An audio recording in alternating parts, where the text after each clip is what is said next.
Ce soir, on fait le point sur un rapport du Conseil économique, social et environnemental au Maroc. Un rapport sur la santé et la sécurité au travail. Justement, il s'agit d'un appui essentiel au développement économique et social du Royaume. C'est ce qu'estime le CESE. On accueille ce soir Monsef Ktani, membre du CESE et rapporteur de la Commission sur la santé et la sécurité au travail. Bonsoir monsieur et merci d'avoir accepté notre invitation. Bonsoir madame, merci pour l'invitation. D'abord, c'est une question problématique. On le sait, celle de la généralisation de la médecine du travail pour les TPME. Quel rôle peuvent jouer d'abord les entreprises dans ce sens? Est-ce qu'elle a un rôle à jouer et surtout comment doit-elle agir pour faire face aux problèmes liés à cette question de sécurité? Merci pour cette question, mais au préalable, permettez-moi de présenter mes sincères condoléances, celles du Conseil à l'ensemble des victimes de cette catastrophe. Et pour rappel, il y a quelques années en arrière, au niveau de Casablanca, malheureusement, on avait déjà connu une catastrophe un peu de même nature. Alors maintenant, au niveau des TPME et des entreprises en général, nous avons, au niveau de notre rapport qui a été adopté récemment au niveau du Conseil économique et social, démontré que la compétitivité des entreprises marocaines, elle dépend fortement de la protection et la valorisation du capital humain. Et quand on parle de la sécurité et santé au travail, forcément c'est relié avec cette préservation du capital humain. Cependant, la plupart des petites et moyennes entreprises, elles n'accordent pas beaucoup d'intérêt malheureusement à tout ce qui est lié à la sécurité et santé au travail, et souvent parce qu'ils croient que c'est un surcroît financier dans la production, dans le coût de production qui à leurs yeux apparaît inutile, ce qui n'est pas vrai. Nous avons remarqué aussi que la problématique de la médecine de travail, par exemple, qu'il y a un manque en matière des médecins de travail, et nous avons fait quelques propositions pour permettre aux entreprises d'être en phase avec ce qui se fait en matière de normes nationales et internationales. Donc déjà, sur ce point que vous venez d'aborder, qui est très très important, est-ce que la formation de ces médecins de travail dépend d'abord de la demande des entreprises dans ce sens ? Alors, la formation des médecins de travail, à titre indicatif, nous avons un peu moins que 1400 au Maroc. En France, ça dépasse les 5700. Et donc, ce déficit vient non seulement en quantité, mais aussi par rapport à la spécialisation.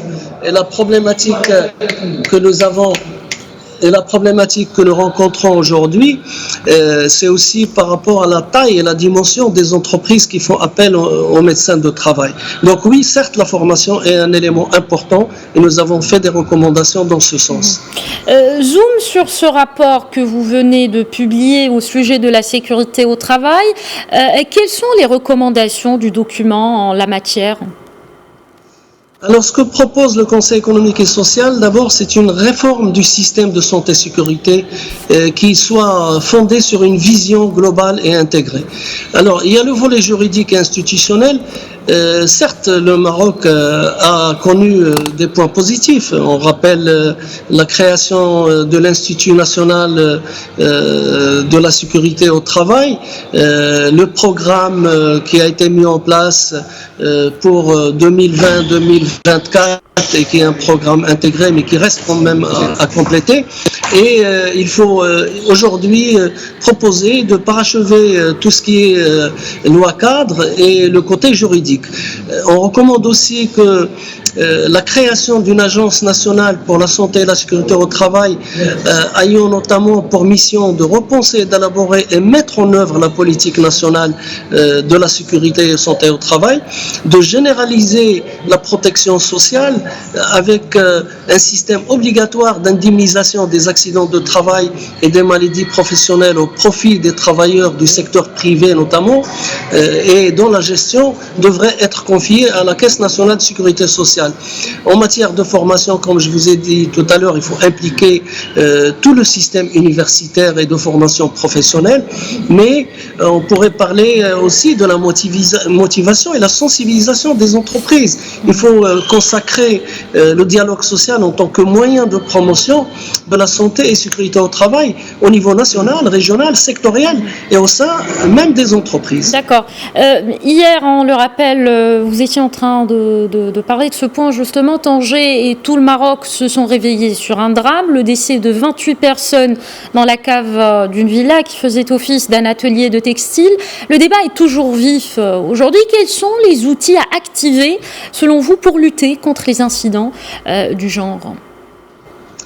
Alors, écoutez, certes que notre rapport, il a été assez complet. On a soulevé cette problématique qui est celle d'abord du foncier. C'est-à-dire qu'il est anormal qu'une unité de production soit dans des caves et que l'accès à des locaux professionnels dignes de ce nom, parce que on peut pas mettre toute la faute sur les chefs d'entreprise. Lorsque le foncier professionnel coûte cher dans notre pays, il faut trouver des solutions à ce niveau pour que nos unités de production industrielle soient logées dans des centres d'activité, dans des zones d'activité adaptées avec des coûts faibles, et certes équipés avec tous les systèmes de sécurité, et je pense que le contrôle et l'information, mais aussi la formation des chefs d'entreprise en matière de sécurité est importante. Est-ce qu'on peut parler aujourd'hui d'une nouvelle architecture dans l'écosystème du travail au Maroc ? Effectivement, c'est pour cela qu'au niveau de la mise en place de cette architecture, on a proposé la mise en place d'une agence nationale qui aurait la coordination et de mettre en place une convergence des différentes politiques mises en place, de capitaliser sur les acquis qu'on a déjà eus, mais surtout de nous préparer à accueillir un congrès international qui va avoir lieu au Maroc, à Marrakech, et dont les dates sont déjà fixées à 2024.